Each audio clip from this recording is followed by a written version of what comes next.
ಹಾಸನ ಜಿಲ್ಲೆಯ ದಕ್ಷ ಜಿಲ್ಲಾಧಿಕಾರಿ ಸಿ ಸತ್ಯಭಾಮ ಅವರನ್ನ ಚುನಾವಣೆ ಹಿನ್ನೆಲೆಯಲ್ಲಿ ವರ್ಗಾವಣೆ ಮಾಡದೆ ಅವರನ್ನೇ ಮುಂದುವರಿಸಬೇಕು ಎಂದು ದಲಿತ ವಿಮೋಚನಾ ಹಾಗೂ ಮಾನವ ಹಕ್ಕುಗಳ ವೇದಿಕೆಯ ರಾಜ್ಯ ಸಂಘಟನಾ ಸಂಚಾಲಕ ಮರಿ ಜೋಸೆಫ್ ಮನವಿ ಮಾಡಿದರು.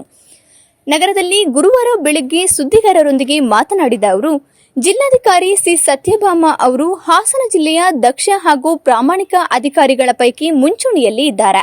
ಅಂತಹ ಅಧಿಕಾರಿಗಳ ವಿರುದ್ಧ ಕೆಲ ಜನಪ್ರತಿನಿಧಿಗಳು ಇಲ್ಲಸಲ್ಲದ ಆರೋಪಗಳನ್ನು ಮಾಡಿ ಚುನಾವಣಾ ಆಯೋಗಕ್ಕೆ ದೂರು ನೀಡಿದ್ದಾರೆ. ಇದೆಲ್ಲ ರಾಜಕೀಯ ಪಿತೂರಿ ಎಂದರು. ಕೆಲ ರಾಜಕೀಯ ನಾಯಕರು ಡಿಸಿ ವಿರುದ್ಧ ಮಾಡಿರುವ ಆರೋಪಗಳನ್ನು ಗಂಭೀರವಾಗಿ ಪರಿಗಣಿಸಬಾರದು. ಪ್ರಾಮಾಣಿಕ ಅಧಿಕಾರಿಗಳನ್ನು ಇನ್ನೂ ಕೆಲವು ದಿನಗಳು ಹಾಸನ ಜಿಲ್ಲೆಯಲ್ಲಿ ಕೆಲಸ ಮಾಡಲು ಬಿಡಬೇಕು.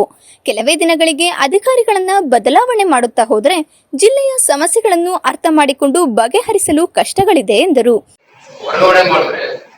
ಅದು ಚುನಾವಣಾ ಆಯೋಗಕ್ಕೂ ಒಳ್ಳೆ ಹೆಸರು ಬರಲು ಅನಿಸುತ್ತೆ. ಯಾಕಂತ ಹೇಳಿದ್ರೆ ಪ್ರಾಮಾಣಿಕ ಕೆಲಸ ಮಾಡೋದ್ರ ದಕ್ಷತೆಯಿಂದ ಕೆಲಸ ಮಾಡೋದ್ರಲ್ಲ ಚುನಾವಣಾ ಆಯೋಗದ ಆಯುಕ್ತರು ದಯಮಾಡಿ ನಾವೆಲ್ಲರೂ ಸಂಘಟನೆ ಮುಖಾಂತರ ಮನವಿ ಮಾಡ್ಕೊಳ್ತಾ ಇದ್ದೀವಿ. ಅವರಿಗೆ ಇಂಥ ಅಧಿಕಾರಿಯಿಂದ ಕಂಪಲ್ಸರಿ ಇಲ್ಲೇ ಕಾರ್ಯನಿರ್ವಹಿಸಲಿಕ್ಕೆ ಚುನಾವಣೆ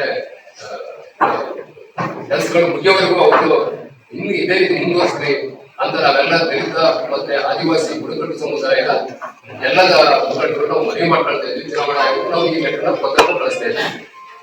ಸುದ್ದಿಗೋಷ್ಠಿಯಲ್ಲಿ ಜೈ ಭೀಮ್ ಬ್ರಿಗೇಡ್ನ ಜಿಲ್ಲಾಧ್ಯಕ್ಷ ರಾಜೇಶ್, ಬಿರ್ಸಾ ಮುಂಡಾ ಯುವ ಸೇನೆಯ ನವೀನ್ ಸದಾ, ಅಕ್ಕಿಪಿಕ್ಕಿ ಸಮುದಾಯದ ಸತ್ಯರಾಜ್, ಹರೀಶ್ ಉಳುವಾರೆ ಇತರರು ಹಾಜರಿದ್ದರು.